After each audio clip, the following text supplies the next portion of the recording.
Dear students, we are explaining the second chapter of financial accounting, where we are explaining the accounting concepts and accounting conventions. Then accounting concepts we have explained in the last module. Now I am going to explain accounting conventions. So the accounting conventions and cash and accrual basis of accounting. These are the two topics I am going to cover in this module.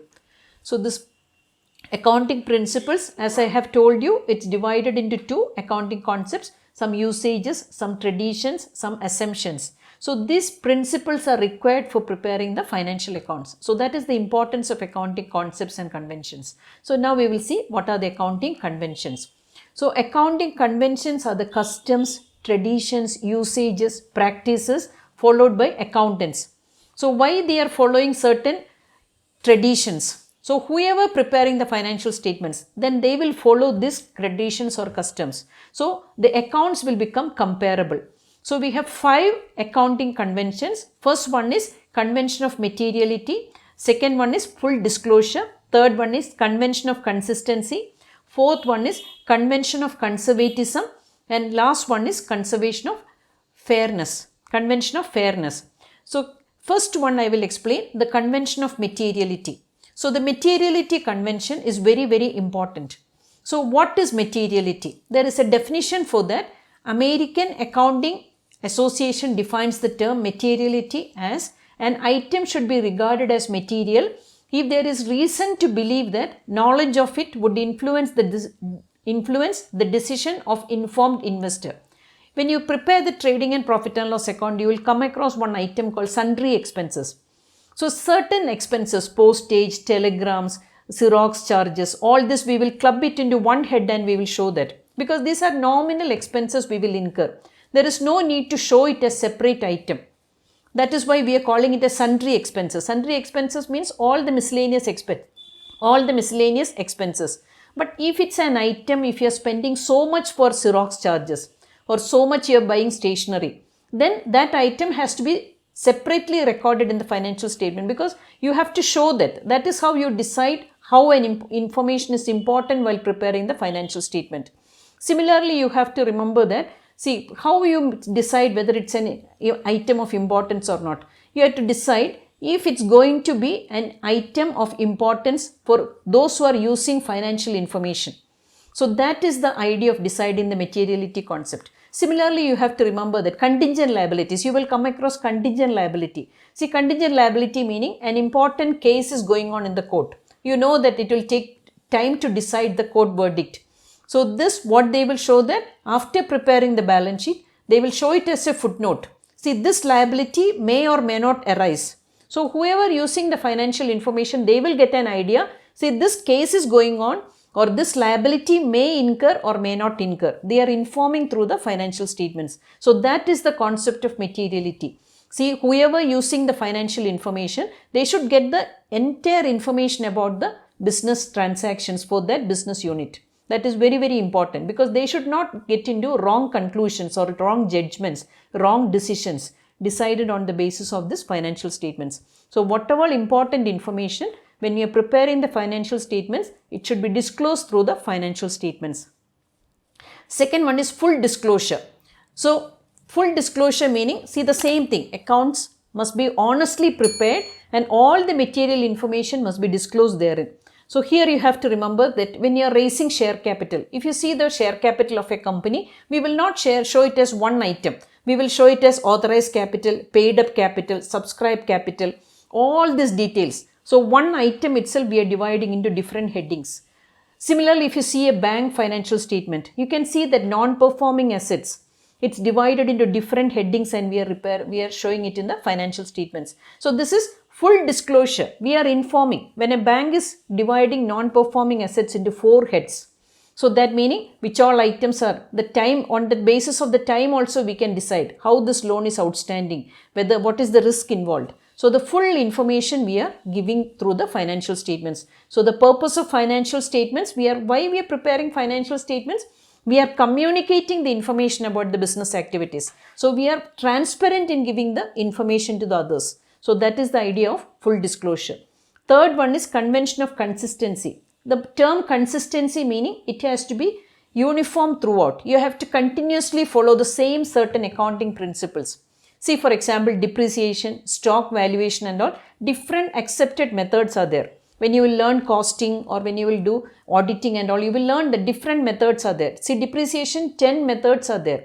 But as per the income tax rules, only 2 methods are accepted, straight line method and diminishing rate of return. Similarly, for stock valuation, different methods are there. First in, first out method, last in, last out method. So many methods are there.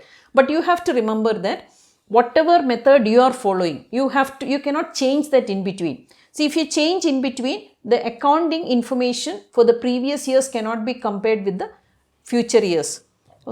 Similarly, you cannot compare it with the other firms working in the same line of business activity. You cannot compare it with the industry-wise average. So this you have to remember that whatever financial information, whatever method of you are following for valuing stock or charging depreciation or writing of preliminary expenses, you have to follow that uniform methods for all the years. If you are making any change, then you have to inform through the auditor's report also.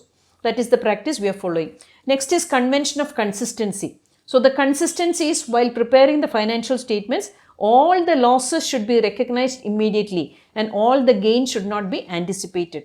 If you are going to get an export order, but that it is not finalized at the time of closing the books of accounts, so you will not show that. But if it's a theft or if it's a misappropriation of cash, if it's a natural calamity, anything, the loss happened to the asset or to the building, anything like that, any loss you will immediately report, because you have to face that loss. So that is going to affect the business. So that is how whenever we are doing business in uncertain situations, so the losses we will immediately recognize. But even if you are going to get 100% guarantee that export order you are going to get, but you will not anticipate that this much profit we are going to get. So because business is working in uncertain situation, it can change. So whatever we will decide today, it may not happen tomorrow. So this is how we have to be consistency. We have to follow the consistency principle. So the consistency principle, when we are following, we are giving the most pessimistic view of the business activities or the reports of the business to the outside world. So that should be the attitude. We are not exaggerating things. We are not exaggerating profit and giving a version to the outside world. Next is convention of fairness.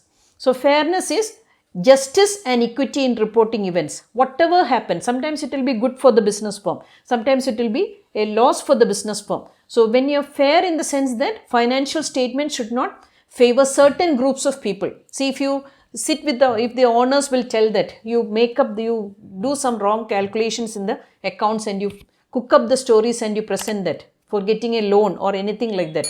Nobody will do that. You are not supposed to do that also. Whatever you are preparing, just an equity in dealing that. The correct information you are reporting through the financial statements. So then whoever using the financial information, always we have to remember that they have no access to the internal records of the business. They only depend on that financial statements published by the concern. So they will take different decisions based on that. Otherwise they will lose money by dealing with the company. So this is one thing you have to remember. So that is the last convention of accounting convention, that is convention of fairness. Now the one more point I want to explain in this module is the basis of accounting. See, there are two types of information. The basis of accounting refers to the methodology under which revenues and expenses are recognized in the financial statements of business. See, I told you there are two methods. One can be cash basis and one can be accrual basis. That meaning cash basis and credit basis. We have already learned that in accounting concepts when I explain. Whenever the legal transfer is happening, then we will consider it as the transaction happened. I told you, if you are getting an order in January 1st, but if you are actually delivering the item on February 1st, and if you are getting payment on March 1st, the legal transfer is happening on February 1st. So then you will consider it as transaction happened on February 1st. But if you are doing a cash transaction in January 1st will be the method you are recording, because that's a cash transaction. When the legal title is transferred to the other party, then we will recognize it as the transaction has happened. So as per the cash basis, entries are made in the books of account when cash is received or paid. I told you January 1st, 2020, a cash transaction. Immediately it is reported.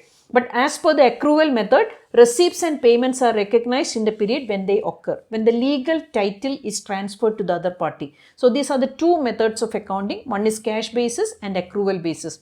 Now we have to compare this also, cash basis and accrual basis. So this is the distinction. So cash basis, you can see the difference on one side and accrual basis on the other side. So cash basis, you have to remember that recognizes revenue when cash has been received. It's a cash sale. Accrual basis meaning it recognizes revenue when it is earned. See, it's always a delayed payment. It's not an immediate payment. So that is the accrual basis. Second point is cash basis recognizes expenses when cash has been spent. So first the distinction was for earning income. So second one is for expenses. See, expenses also, some expenses we will make immediate payment. Some we will delay. So cash expense meaning you are making immediate payment. You are going to a shop or you're buying something, immediate you are making the payment. So that is a cash expense. Whereas some expenses you will ask for some time for payment. That is the accrual basis of expense. So that meaning you are not making immediate payment, you are getting some time for payment. Maybe a month, maybe few weeks, maybe few days. The third point is income statement shows the lower income if you are following only cash transactions, because all transactions are not cash transactions. Any business, the 97% will be the credit transactions. So accrual basis, income statement will show the actual position by comparing the higher income, because we are considering both cash and credit transactions into account. Next one is the fourth difference is net cash flow of the business can be computed at any point of time. See, you know that any business, see, there are two concepts. One is cash flow statement and second one is fund flow statement.